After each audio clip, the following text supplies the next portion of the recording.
So you just got home from an 18-month sentence. Let's talk about what that was like for you. You were in a place where you probably never imagined that you were going to have to be. Never in a million years thought I'd be there. But it was a learning experience. It was a good experience, to be honest. Got to meet a lot of different people. Got to learn about the Pases, the Southsiders, the Northerners, the Latinos, and the blacks and the different sets in the blacks, and then just got to know the different politics, prison politics, and which is a lot of prison politics going on. Got some new good friends, got some new good enemies, but it's all good.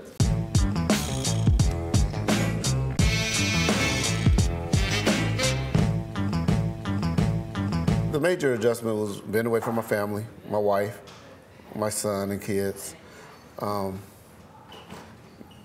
Not being able to communicate with them when I wanted to, or the biggest adjustment was for me listening to another man or a woman to tell you have to get up or go do this, telling you something to do. I hadn't had a job in so long, and it felt like a job when they telling you, hey, Wright, go over there and you got to go over there and feed the guys at the USP prison because they on lockdown because they had a stabbing or a fight.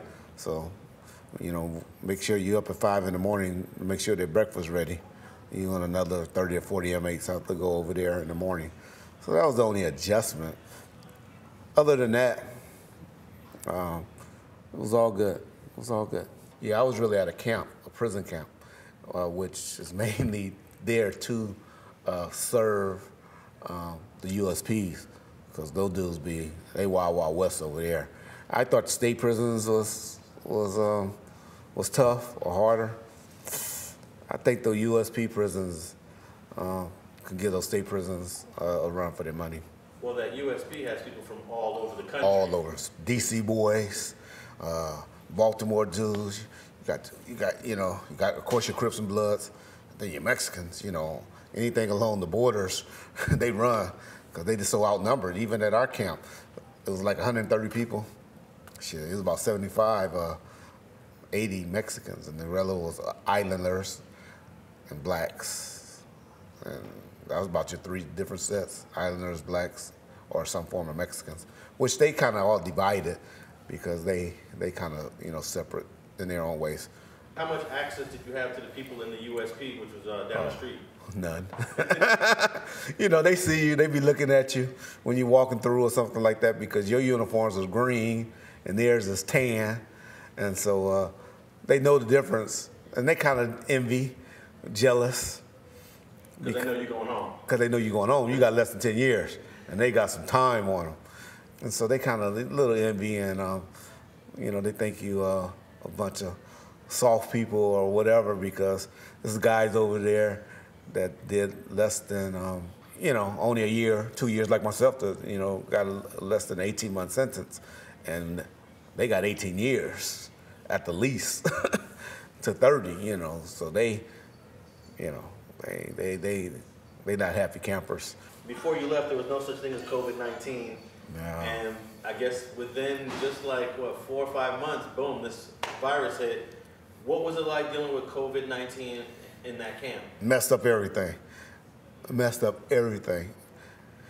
We adjusted to it eventually, but we lost a lot of freedom in there. I mean, we used to go work out whenever you wanted to, go on the track whenever you wanted to.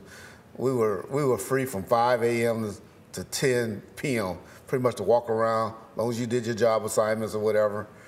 They call count. You're in the area to go to, for whenever you had counts, you pretty much have a time count. So you kind of know the times you're going to do the count. But sometimes they do special counts just to make sure, keep you honest, keep themselves honest. You had certain officers that was that way.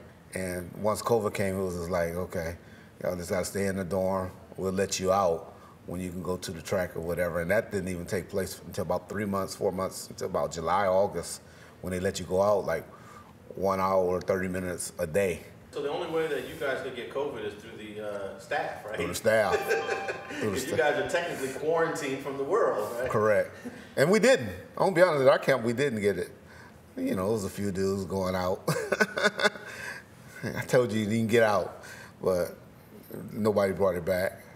Fortunately, that's why I thought I'd been out in June or July. I was like, oh yeah, they about to let me go. I'm over 50. I'm eligible for the CARES Act, and I go straight to home confinement.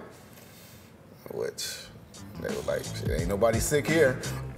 Y'all good here. And so we didn't get the breaks that some other people did. Thanks for watching StreetTV.net.